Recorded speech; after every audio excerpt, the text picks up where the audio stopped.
Ora, muito boa tarde. É com enorme gosto que hoje estou aqui junto de vós em Viseu, de Sapato Alto. Realmente, aquilo que eu vos vou falar é de cidades, de mobilidade. E, de facto, eu gosto de desenhar cidades para as pessoas de tacão alto. Normalmente, as senhoras nem sequer conseguem, como sabem, circular nas cidades, porque, efetivamente, elas não foram preparadas para todos. Eu apenas vou trocar, nesses breves minutos, convosco, a minha experiência de pessoa que desenha cidades. A pergunta que nós normalmente fazemos é: que cidade queremos desenhar? Será que todas as pessoas querem desenhar a mesma cidade? Julgo que não. Técnicos e políticos são confrontados todos os dias com este paradigma. Há imensas regras nas cidades. Há realmente tipos de intervenções diferentes. E, como sabem, também há prémios para as cidades de excelência. De resto, Viseu ganhou há muito pouco tempo, foi considerada a cidade de excelência de Portugal. Mas o que são efetivamente cidades de excelência? Como planear estas cidades? Como acompanhar a velocidade atual que é exigida aos técnicos e aos políticos que desenham estes territórios e este mundo? Ora, é importante, é absolutamente determinante conhecermos as diferentes escalas do nosso território.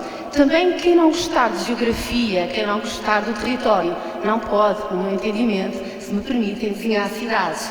É preciso perceber essa complexidade, essa quantidade enorme de soluções que existem sobre os territórios, a que nós normalmente, no mundo académico, designamos de modelos.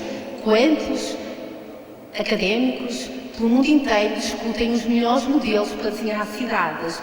Somos mesmo confrontados todos os dias com essas circunstâncias, mas nós sabemos que não é a grande escala que nos interessa, não é aquela grande imagem que vocês acabaram de ver de Los Angeles. Aquilo que interessa a cada um é a procura do lugar, é o lugar, é a rua, é a praça, porque essa é a escala do ser humano. Ora, no meu entendimento, a cidade deve ser entendida como a nossa casa. As praças não são mais que as nossas salas de estar. E até, inclusivamente, hoje, nós colocamos mobiliário urbano nas nossas praças, nos sítios urbanos, à semelhança das nossas casas, como sabem. E, portanto, as ruas ou os corredores devem ser entendidos também nessa ótica como os corredores das nossas casas. Mas há uma questão muito importante. Todas as pessoas podem normalmente ir à sua cidade, à cidade que mais deseja, mas nem sempre essa cidade tem as mesmas condições de mobilidade que façam com que ela possa usufruir de todos os espaços sem exceção. Ou seja, é também um desígnio nosso, de quem planeia as cidades de hoje, perceber que cada elemento tem de ter o seu lugar na cidade. Às vezes, vários presidentes de Câmara perguntam-me se eu entendo que devemos tirar alguns elementos das cidades. Uma cabine telefónica, se devemos tirar uma árvore ou até um conjunto de mobiliário urbano que pode perturbar o nosso percurso. Eu vou dizendo que não. O que é importante é nós percebermos que cada sítio é feito para o seu próprio equipamento e temos que repensar essa própria localização. Mas com certeza que todos vós são confrontados todos os dias com imagens iguais às que eu estou a passar. A cidade não é simpática para todos, não é amiga de todos. Há imensas barreiras na cidade e a cidade muitas vezes tem um enorme problema que faz com que, efetivamente, não tenhamos essas capacidades de mobilidade. Muitas das vezes nós pensamos na cidade à nossa escala. Não sei quem está aqui na sala com mobilidade reduzida, mas certamente teria uma enorme experiência para nos contar desse ponto de vista. É então que surge novamente a reflexão sobre o tema. E nós técnicos temos que hoje, na sociedade dita contemporânea, pensar novamente os nossos desenhos. E eu, engenheira civil, quando tirei o curso há alguns anos atrás, fui ensinada para desenhar cidades para os automóveis. Hoje o paradigma mudou e ainda bem. Hoje a minha primeira preocupação são claramente os peões. Depois as bicicletas, as ciclovias e todos esses modos suaves. Depois sim o transporte público. Por fim, o uso eficiente do próprio automóvel ou o uso generalizado dele próprio. Há, portanto, grandes conceitos que se inverteram. É hoje, portanto, uma nova dimensão conceptual. Vejamos também a questão do conceito de acessibilidade e mobilidade para todos, aquela que de resto me tem ocupado quase a 90% nos últimos 15 anos. Ora, antes as cidades eram feitas a pensar em que as pessoas é que tinham que se adaptar ao meio. Hoje não. Hoje nós técnicos, nós também agentes do desenho da cidade, já percebemos que é o meio que tem que se adaptar à pessoa. Vejamos esta imagem, não é por causa do Cristiano Ronaldo, como é óbvio, aliás, porque eu sou do Porto e ele não é muito simpático com o Porto. Aquilo que eu vos queria aqui mostrar é apenas que o Cristiano Ronaldo tem uma bola. Esta bola era a cor da bola de um dos últimos desafios do futebol, anos do futebol, há 2 anos atrás. A bola foi apresentada no início da época com esta cor. Ora, os daltónicos tinham esta percepção da bola, ou seja, a bola não servia para ser vista por todos. O vermelho é verde para os daltónicos e há 10% da população masculina mundial que são daltónicos. Ou seja, nós tivemos que trabalhar rapidamente e hoje juntarmos um conjunto de pessoas e entidades a nível nacional e internacional, onde eu fiz parte, e que no prazo de 2 meses tínhamos a bola mudada para a cor branca. Isso permitiu que essas 350 milhões de pessoas no mundo inteiro que veem o futebol pudessem ver os desafios de futebol normalmente e terem acesso à bola e não verem apenas uma perna no ar sem ver a bola. Isto é design universal. Isto é desenho. São as cores que nós também aplicamos naquilo que vamos desenhando e que é extremamente importante para perceber o desenho das cidades. Apenas queria dizer com isto que hoje há novos conceitos. Hoje a mobilidade é muito mais do que o trânsito automóvel, é muito mais do que os transportes públicos. Hoje a mobilidade tem que ter novas escalas, tem que ter novos desenhos. Ela é essencialmente aquilo que o ser humano tem direito a usufruir. E tem direito a usufruir da sua cidade na sua plenitude. E as pessoas são todas diferentes. Todos nós somos diferentes. Uns são altos, magros, baixos. O género, ser homem ou mulher, também modifica a força que cada um tem. Isto faz com que, realmente, cada vez mais, o técnico tenha que ver que a sua cidade, os seus equipamentos, o seu mobiliário tem que ter design universal para abranger um maior número de pessoas que são todas diferentes. Sabemos que não vamos chegar, certamente, a todo lado, que não vamos ter hipótese de ter cidades para todos, até porque as diferenças e as incapacidades aumentam cada vez mais e há diferenças que cada vez também surgem, mas temos que realmente desenhar para o máximo número de pessoas. É aqui que está o dever de cada um, era aqui que eu gostava de chegar. Hoje, ao fim da tarde, quando cada um de vós for para casa, tem que perceber que vão também ter que ser uns agentes de mudança neste conceito enorme que é a mobilidade das cidades e do mundo. Podem não ser arquitetos nem engenheiros, podem não ser desenhadores, designers ou planeadores, podem não ser nada disto. Podem ser até um simples cidadão que nada faz ou que só lê, mas são agentes da sociedade civil. E uma pessoa que se enquadra no mundo em que tem responsabilidades tem que chamar a atenção àqueles que as têm para dizer aqui está bem ou aqui está mal. E é aqui que é fundamental perceber o papel da política e o papel do técnico no contexto da sociedade civil. Cabe ao nível político resolver estes problemas nas diferentes escalas de governação. O Governo tem feito muito trabalho sobre esta matéria em Portugal, assignadamente, mas as autarquias têm um papel fundamental e preponderante, mas não chega. É preciso conhecimento e acho que aqui já foi falado muito hoje sobre conhecimento, a importância que é passar a informação de que por vezes há pessoas que pensam que estão a fazer bem, que estão a desenhar bem e na realidade não estão, porque não estão a incluir no seu patamar grupos que normalmente são excluídos. Mas não chega. É importante as oportunidades de negócio. Eu penso que a acessibilidade em Portugal, designadamente para as pessoas com deficiência ou incapacidade, só está a surgir agora porque só agora é que os nossos mercados começaram a perceber que também é possível ganhar com a acessibilidade. Já vemos casas, apartamentos dizerem apartamento acessível. Porquê? A pergunta é muito clara. Todos vós já pensaram qual é a casa onde vão viver até o resto da vida? Ela é acessível, tem elevador, tem rampas. Vão pôr alguém a tomar conta de vós? Para que lado de seriedade vão? Os filhos vão tomar conta? Não creio. Hoje os trabalhos são no mundo inteiro. Cada um de nós, à nossa escala, tem que pensar onde é que vai viver. a menos que tenha que sair de casa ou ficar preso dentro de um apartamento. A idade vai chegar, as artrites reumatoides vão aparecer e a mobilidade põe-se em causa. E não se fala de acessibilidade na escala do TGV, nem na escala das grandes infraestruturas. Perdoem-me, por muito gosto que eu tenho enquanto engenheira civil, de ver os grandes traçados a nível dos mapas nacionais ou europeus. Aí fala-se do desenho à escala do corredor, da sala e da cozinha e do quarto. Ora, é aqui que a sociedade civil tem um enorme papel importante e que é preciso realmente transformar esta nova cultura de mobilidade. Dizer-lhes apenas agora num ponto 2, para que não pensem que as coisas apareceram e desapareceram desta maneira, que em Portugal só se começou a falar desta matéria em 97, que em 2004 houve uma rede nacional que eu tive a honra de coordenar, que rapidamente teve 80 municípios que começaram a trabalhar o tema. Que só em 2006 é que houve a alteração da lei que exige que todas as cidades tenham que ser desenhadas para todos. E que temos a honra de ser Portugal o único país da Europa que tem um livro de uma lei desenhada, que eu, por acaso, também tive a honra de coordenar.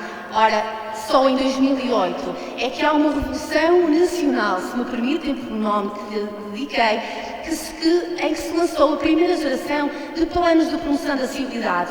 O Governo lançava, na altura, um pacote de CREN para os municípios poderem concorrer para começarem a ter preocupações desta natureza. O primeiro projeto, o primeiro CREN correu muito bem, a ponto que lançaram o segundo, que hoje está em curso e que se chama Rampa. Este projeto Rampa vai fazer com que muitos municípios comecem a trabalhar as matérias da acessibilidade a nível do espaço público, dos edifícios, dos transportes, da comunicação e da internet. Como sabem, há muitas pessoas que nunca poderão ter acesso à cidade pela sua alta deficiência ou incapacidade e o meio da web será o único meio que terão de conhecer o mundo e o território. As cidades são transformadas em plantas. Fazemos plantas, mapas, em que estão todas as barreiras colocadas em GPS. Sabemos se é caldeira fora do sítio, se é papeleira, se é árvore, se tem até um buraco.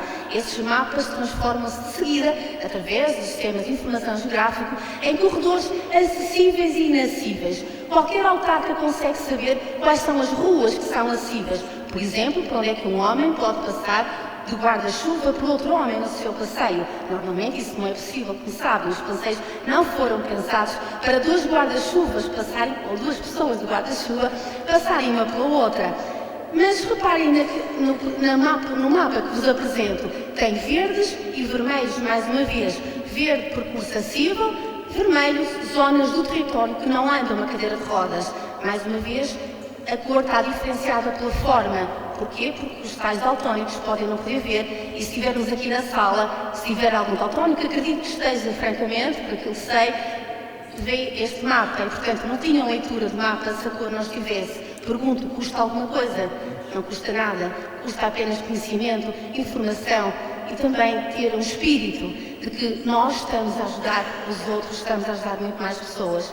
Viseu foi a primeira cidade portuguesa que apresentou esses semáforos com a numeração, já visto na Europa, como sabem, há muito tempo. Mas isto é um exemplo, mais uma vez, da mobilidade, o exemplo das boas práticas, que vem fazer com que mesmo aqueles que são daltónicos, porque, mais uma vez, se for daltónico, não têm ideia de qual é a cor de semáforo, de resto é isso que acontece, não sabem, apenas pela posição é que sabem qual é o verde do vermelho, aqui consegue-se rapidamente ter essa leitura e essa percepção. Deixo-vos aqui alguns mapas para saberem, para terem a ideia de qual é o nosso mapa português em matéria de acessibilidade. A verde, o mapa dos municípios portugueses que trabalhavam esta matéria em 2004, a vermelho em 2008 e o rampa agora em 2011. Se nós sobrepusermos todas estas cores, temos neste momento um mapa que apresenta já muito mais cor, muito mais pessoas a trabalhar na matéria da mobilidade, o que é bom, não sermos sempre pessoas deprimidas, tristes, no sentido de que está tudo mal. Não, a acessibilidade e a mobilidade hoje é uma matéria importantíssima das políticas urbanas também portuguesas e, portanto, perceber que está muita coisa feita, mas também ter a noção que há muita coisa por fazer. E agora, de forma final e muito rápida, porque não vou falar de cada imagem, apenas vos deixo algumas imagens de cidades e casos portugueses em que foram feitas alterações de acessibilidade. Não são desenhos muito complicados, são apenas desenhos que mostram, que evidenciam que é muito possível fazer a mudança e a alteração. até de centros históricos que não se passava nada, e em que as pessoas idosas começam a frequentar os lugares e começam a ocupar os bancos de jardim, ou rotas acessíveis, como em Portimão. Temos a primeira rota acessível de Portugal e da Europa, um canal que anda pela cidade com 8 km e que é hoje o espaço para as pessoas com mobilidade reduzida, onde as senhoras de Contacão Alto se incluem, poderem circular de forma livre. Ou então, se forem a Vila Moura, por exemplo, e verem uma inovação que é uma inovação total, em que há plenitude de mobilidade para as pessoas com incapacidade, designadamente para os cegos.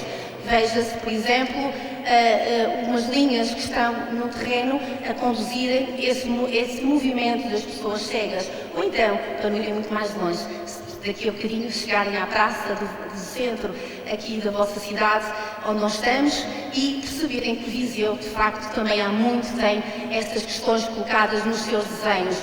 Há pessoa, havendo ou não havendo cegos, por exemplo, que é uma das perguntas que normalmente me dizem: Paula, para que gastamos tanto dinheiro? Eu não vejo cego, dizem os presidentes de Câmara.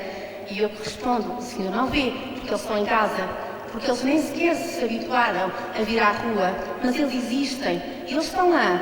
E, portanto, é preciso que os nossos desenhos tenham códigos para essas pessoas todas. Eu acredito, eu tenho imensa esperança que tudo corra bem e que daqui a 10 anos isto não seja um assunto. E que eu não venho ao teto falar da CIL para todos, porque todos os meus colegas arquitetos e engenheiros já perceberam que não podem perder a oportunidade de desenhar para todos, sem exceção.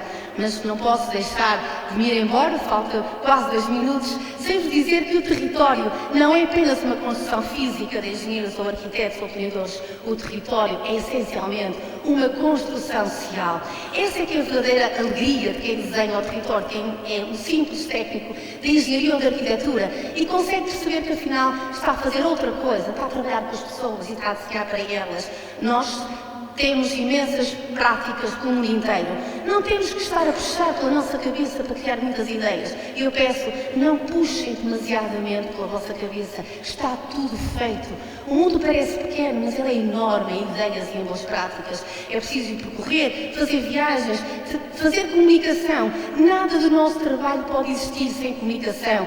Fazer o embrulho. Temos que ter uma ideia, mas temos que embrulhar muito bem. Hoje vivemos num mundo e numa era da comunicação. E nenhum técnico, nenhum gabinete, nenhum presidente de Câmara, nenhum governo nos dá um projeto se ele não for muito bem embrulhado.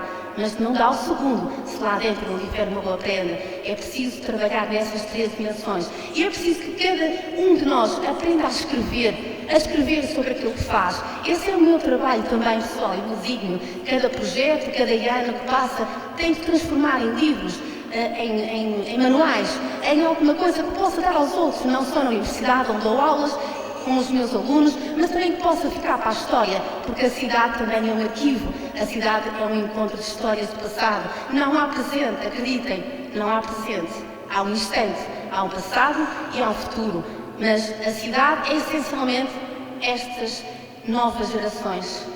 Esta é a minha penúltima imagem. São as novas gerações que vão mudar tudo isto daqui a 10, 20 anos. Vão perceber que a troika pode ser complicada, que tudo pode ser muito complexo, mas que há uma coisa que vai ultrapassar. É o esforço, é o trabalho, é o conhecimento, é o estudo e é a dedicação em tudo isto. E termino com esta imagem, porque é de Viseu e tive esta simpatia de deixá-la aqui hoje, que teve a ver com os trabalhos que nós fizemos aqui em prol da mobilidade. São estas crianças que, à semelhança da reciclagem, estão também a aprender o que é a mobilidade. Esta imagem já percorre o mundo, que acho que é uma imagem lindíssima, num teatro, em que as crianças estavam caladíssimas a ouvir-nos falar sobre desenho de cidades.